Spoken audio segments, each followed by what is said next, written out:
Hi, this is Tim Dial with Nexa Mortgage, and I wanted to cover something a little bit different today. I wanted to go over something that I've been getting a lot of questions from people on this lately. A lot of people saying, "Gosh, if the rates are going to come down, maybe I'll just wait for the rates to come down," and things like that. And so I wanted to go over. There's a what's called a cost of waiting tool that we use to sort of show what happens during that period of time that you wait and why it doesn't make a lot of sense to wait. If it did, then I would definitely be telling people, sure, why not wait? And there are some people right now that want to refinance, and I'm telling those people to wait to refinance because I do believe that it will make more sense to refinance within the next month or two. So I wanted to go over some of the details of this here real quickly and the cost of waiting and kind of get into that a little bit here. So I'm going to go ahead, share my screen, and then I can get into this a little bit. So you should be able to see my screen now, and this is what I was talking about, the cost of waiting tool. I just created a fake name, Joanne Doe, here because it's not for any specific customer or client or anything. So, but anyway, I put a scenario in here, which was a purchase price of $400,000, and I even put in that they're going to refinance it within a year, and there's a cost to refinance that's included in this scenario. So, and they're basing this on what is essentially a 4% appreciation rate, which is pretty low in reality compared to what it will be once the rates really start to come down, and that drives more buyers into the market. Once that happens, we're going to see the appreciation take off, and it's going to be a lot greater. But I wanted to be conservative on this and just show what it will look like in a conservative 4% current environment and what that would look like if the appreciation stayed at 4% without that increase that we think we're going to see. So anyway, the appreciation gain would be about 16,000, but the benefit of buying now will save people over 10,000. The reason that's different is because there's a cost to refinance at the end of it, which is included in here. But the problem is that if you do wait, you're going to lose that 16,000 in appreciation. And in reality, I think that's probably on a $400,000 house. I think you're probably looking at closer to 30,000 as far as the appreciation amount. In which case, if this were 30,000, you'd be looking at a $14,000 difference here. So you'd be looking at like a $24,000 benefit to buying now.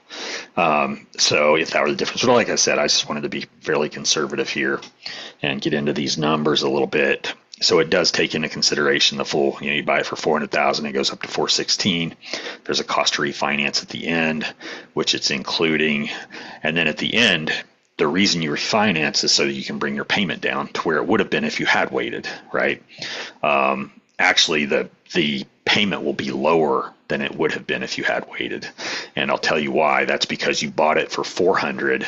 If you wait until it's 416 to 430, even though the rate's lower, the principal balance will be higher and you end up paying a higher monthly mortgage amount than if you wait a year and then refinance it. So that's what we're looking at here. You're looking at waiting 6 months. It's going to be at 407, then after 1 year, 416.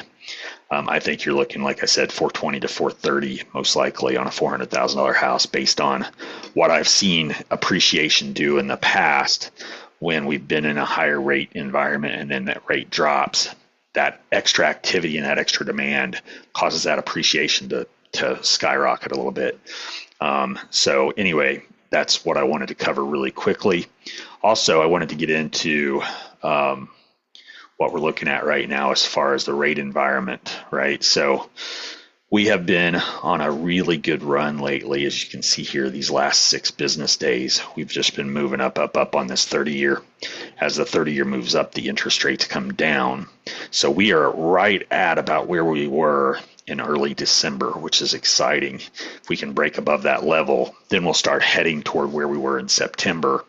And in September, what happened was we had the rates drop quite a bit. There was a lot of the speculation about the Fed cutting rates and stuff like that. And as a result, the rates started to drop early.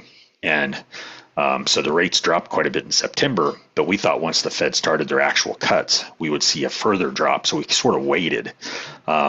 And instead, the rates kind of went the other way because other data that came out, there was data that came out that showed that inflation was being a little bit more difficult than expected. The unemployment numbers were not as bad as expected and things like that. And as a result of a lot of this other data, the rates actually started going back up.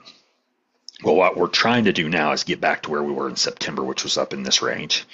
And this chart, if we can get up above here, probably right in this range, that put us about where we were in September. There were a lot of people that could have refinanced in September, and it would have made a lot of sense, and waited because we thought the rates were going to come down more. And it's like, well, why not wait? So we're gonna pay attention to this and see what they're doing. But if we can get up into that range, it's going to make a lot of sense for people to refinance. And the other part of that is for people who are wanting to purchase, why not take advantage of these moves right now? Because eventually this is going to drop back down some before it goes back up more, right? And so people who are buying now are going to save money because the rates have dropped. And then the other part of that is that whenever you start to look at buying a house, you're usually talking about a month or so to find a house and then a month or so to close on it. So these rates, if we continue this trend, we might be up into this range by the time you actually find something. So, or by the time we need to lock in the rate, if that makes sense. So anyway, I just wanted to cover some of those numbers really quickly. The other thing we look at is the 10-year. The 10-year moves the same direction as interest rates. And as you can see here, as the 30-year rates. So if you see here, the 10-year Treasury has had a nice run down, which means the interest rates have also been coming down. And we are not quite where we were back in December, but we're approaching it. It's a little bit further away on the 10-year than it is on the 30-year. But we think, or we're certainly hopeful that this trend will continue. And so I wanted to go into some of those details really quickly. I didn't want to spend a ton of time on it, but as you can tell, the cost of waiting, because of the appreciation that you lose, why not purchase when the prices are lower and then refinance when the rates come down?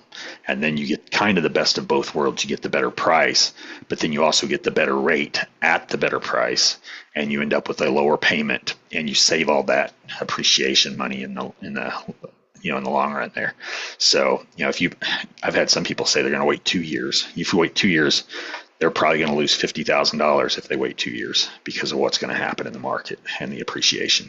That $400,000 house could potentially be $500,000 in 2 years. I mean, it's possible. So anyway, wanted to cover that really quickly. Anybody have any questions, certainly feel free to give me a call. This is my office number.